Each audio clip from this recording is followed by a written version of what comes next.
Good Monday morning, everyone. Welcome to Mar Vista Presents Quotations and the Quotations process featuring Brandy Ruiz. Jason Rodriguez, Francesca Dominguez, and Michelle Reyes-Tan join me to assist with content and communication.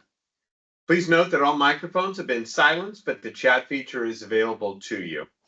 Use it to submit your questions and any comments during the presentation. As part of our ongoing series of educational sessions, we wanted to offer something that you can use immediately. Brandy has built a description of quotation types, what is required for each, and who can help you. She has answers to some of those burning questions like what does an agency do and how can this be made easier? Please be sure to stay attentive as we will be asking our $20 question. Answer it first and you'll be the proud owner of an Amazon $20 gift card. Thank you for putting this together, Brandy. Tell us how we do quotes around here. Thank you, and good morning, everyone. Thank you for joining us this week, Monday after Easter.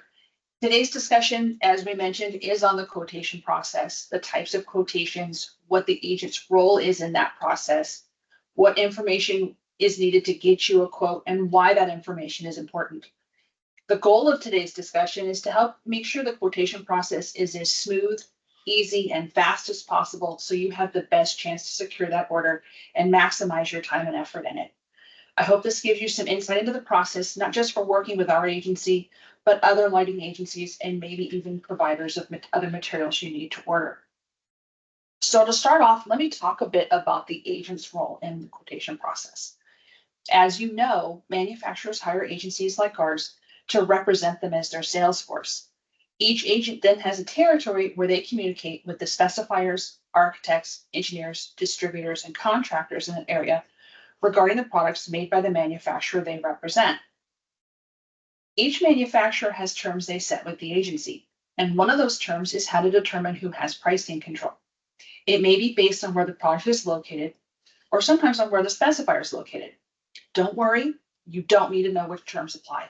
That's part of our responsibilities as the agent, but I am mentioning it as part of why we ask for certain information when you request a quote. So there are different types of quotes, and they're largely based on how you receive the request. The first kind of quote is a flow order or a counter sale. Those are the ones where the contractor comes in and just needs a couple of items to do a quick install. They already have the job, there's no bid process, and there's usually no schedule or plans to work from. They may already know what they want, or they may be looking for suggestions based on the needs of that particular job.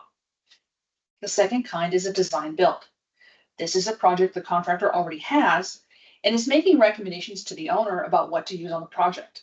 This isn't going out to bid, but there may be some kind of plans, maybe even a quick napkin sketch to help figure out what they need and where it'll be placed. The last kind is a bid project. With this, it's going through the bid process and there may be multiple general and subcontractors all vying for the project. There are usually a set of plans and the contractor will supply you with counts. So when you're requesting a quote, it's helpful to send as much information as you can. So I'm going to discuss how to best request each kind of quote. Let's start with the biggest kind of project, which is a bid project. For these kind of projects, it's ideal to send any plans you've received, but most especially the electrical pages or E-sheets, so called because their page numbers start with the letter E. These pages contain the fixture schedule and layout, as well as the specifier info and job location. Those two pieces of information are usually in the page title block. And you can see here we've circled them in red for you. The fixture schedule is vitally important, and the layout is needed if we need to include controls. The layout may also help us advise on fixtures, especially linear products. For controls, it helps determine which sensor products may be needed or are preferable given the situation. Here in California, we may also need to consider things like daylight zones and CEC requirements. So seeing the layout helps us ensure we take those into consideration as well. Ideally, we like to get those plans as a digital file like a PDF. With the schedule and plans, we'll also need the contractor's name and counts and the bid date and time. Having an idea of the project size helps make sure we quote with accurate terms, like if there's a minimum quantity of a product or whether freight charges will apply or if the order will make freight. Specifier info makes sure we follow our contract terms with the manufacturer, which I discussed before, which may include contacting another agency for a quote or permission to bid certain items. Also, some manufacturers require the project info, like the job name and location, as well as the specifier name and location, if the job is above a certain size. So knowing this in advance, make sure we have the information ready when you get the PO and are ready to release. Having the plans also helps us make sure we quote the correct mounting hardware or take any special considerations under consideration, like wet location listings, food safe requirements, MRI rooms, antimicrobial finishes, special safety hazards like corrosive chemical exposure, or rooms like behavioral health or correctional facilities. The bid date and time helps us make sure you receive your quote in time for the contractor to place his bid. So to summarize, project bid, we need e-sheets, counts, job name and location, specifier info, contractor info, and bid date and time. Design build is much the same, but as I said earlier, there may not always be plans for this. Sometimes the contractor has a list of the products they want with counts. Sometimes they just have a layout of the space and need advice on what product to use and how many they're going to need. In those instances, we can do our best to work with you and the contractor. If they bring you a shopping list, fantastic, send it over. If your contractor needs design assistance, then we can work with you to help determine what's needed. In those cases, we may ask for things like the room dimensions and how the space is used.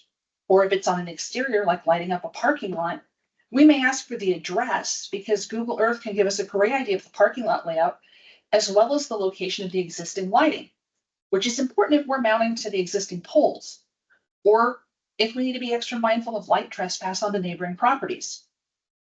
Remember when we talked about lights last time, and I said that not all light fixtures work in all applications?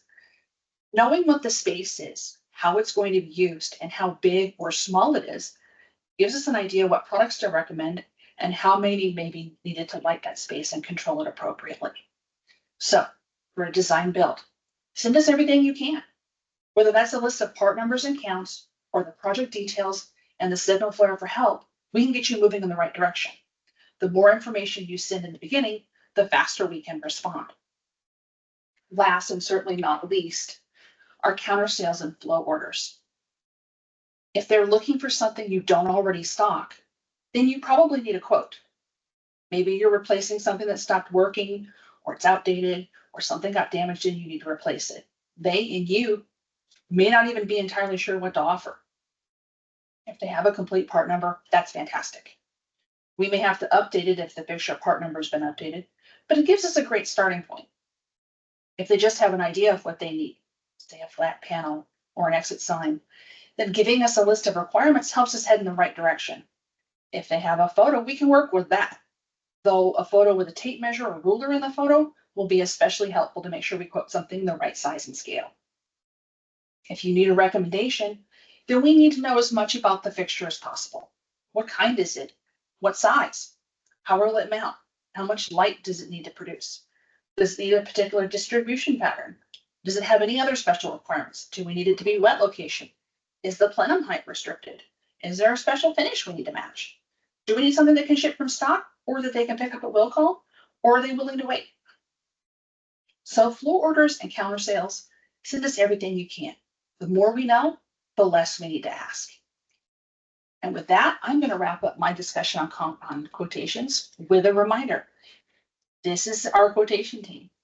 If you're not sure where the project is and you don't know who to contact, you can always use that general quotes address. But if you do know where the project is located and you know where you need to send it, always remember to contact your quotations person, whether that's Michelle, who handles Kern and San Luis Obispo, or Frankie, who handles Ventura and Santa Barbara counties.